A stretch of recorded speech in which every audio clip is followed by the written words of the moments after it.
আসসালামু আলাইকুম রহমতুল্লাহি ওয়া বারাকাতুহু। সুপ্রিয় দর্শক, আমি Talukdar Safayet, senior vice chairman, Bangladesh আইন সহায়তা কেন্দ্র ফাউন্ডেশন বাসক থেকে আজ অবস্থান করছি মাদারীপুর জেলার রাজৈর থানার অন্তর্গত।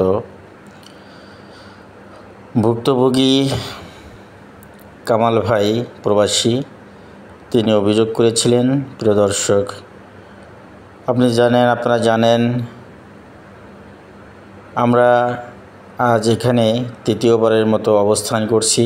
সর্বশেষ আজ আমরা তাদের উভয় পক্ষের মধ্যে সরকারি সার্ভেয়ারের মাধ্যমে এবং স্থানীয় দুজন সার্ভেয়ার সহ এলাকার গণ্যমান্য ব্যক্তিবর্গের উপস্থিতিতে আমি তালুকদার সাফায়েত, ভাইস চেয়ারম্যান, আমাদের টিম সহ সরজমিনে আমরা জমি মেপে উভয় পক্ষের মধ্যে বুঝিয়ে দেওয়ার চেষ্টা করছি। প্রিয় দর্শক, আপনারা দেখতেই পাচ্ছেন যে জঙ্গলের ভিতরে আনাচে কানাচে প্রচণ্ড পানি এবং অনেক জঙ্গল, তার ভিতর থেকেই আমরা আমাদের আমিন সাহেব যারা আছেন এবং স্থানীয় গণ্যমান্য ব্যক্তিরা সরাসরি জমি মেপে দেওয়ার চেষ্টা করছি।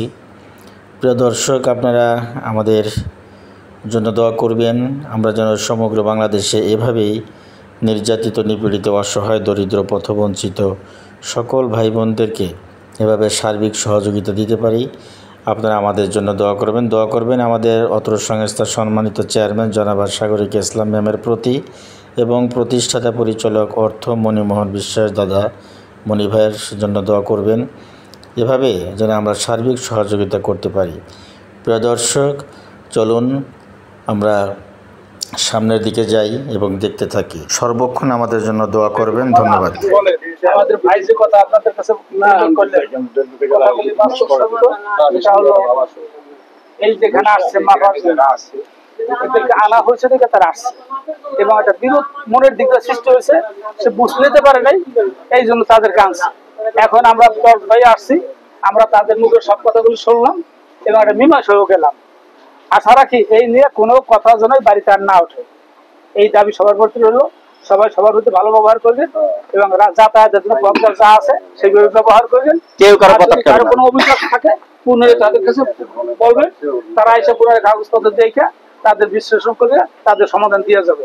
এবং এই কথা বলি আমাদের আজকে সভা সমাপ্ত করলাম। আমাদের টাইম সেই জন্য। আসসালামু আলাইকুম।